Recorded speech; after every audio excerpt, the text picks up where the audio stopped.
Comics, costumes, and cartoons. Oh my! Fans stroll through the halls of convention centers, with most dressing up as their favorite heroes and villains. Notable ones such as Anime Expo in Los Angeles, California, to even the smallest such as Galveston's Oni-Con.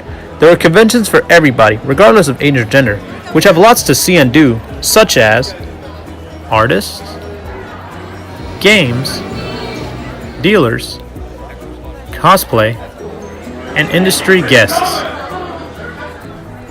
With attendance ranging from 10,000 up to 130,000 attendees yearly, conventions have become a major draw. But what exactly brings people from around the world to spend money on hotels, food, or even transportation to even get to and from the convention? A lot of people, I guess, feel a little out of place in the normie world. And so conventions are a place where people who are a little bit out there can be themselves, or be other people in some cases.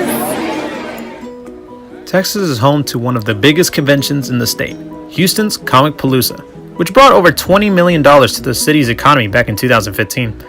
The cities where conventions are taking place are not the only ones benefiting.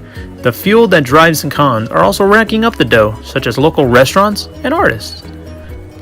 Artists are given an opportunity to showcase their art on the convention floor. They provide displays of their work in many forms, like buttons, posters, keychains. Artists can also provide commissions, which attendees pay artists to draw custom artwork, like certain characters or franchises.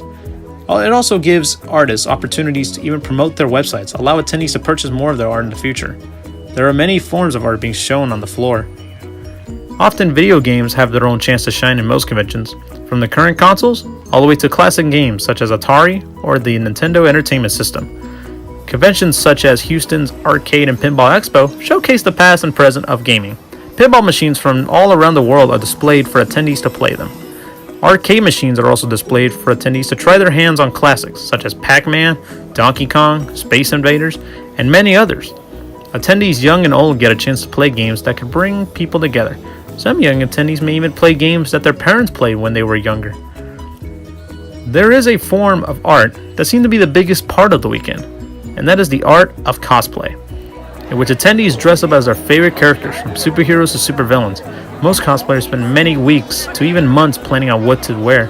Some do this hobby for many reasons, such as a confidence builder, or helps them come out of their shells.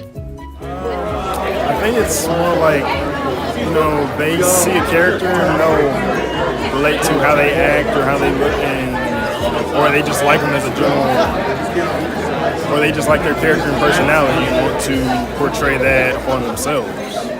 Many cosplay in groups or individually to help stand out from the crowd. Cosplayers do characters from many forms, from comic books, video games, cartoons, and most notably anime. Most of the time people cosplay because the characters are of big importance to them, not just for their role, but for what they have been through, as if they were an influence and are related to them. Some purchase their cosplays to even making them on their own, which helps bring a creative side by showcasing their skills into making props and materials, even allowing a form of freedom within the cosplay. Say the ability to just be a lot more free.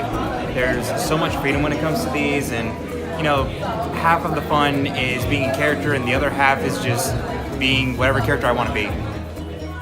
Conventions have now been more mainstream that anybody can enjoy a weekend with goals in mind, letting them enjoy themselves and be who they want to be.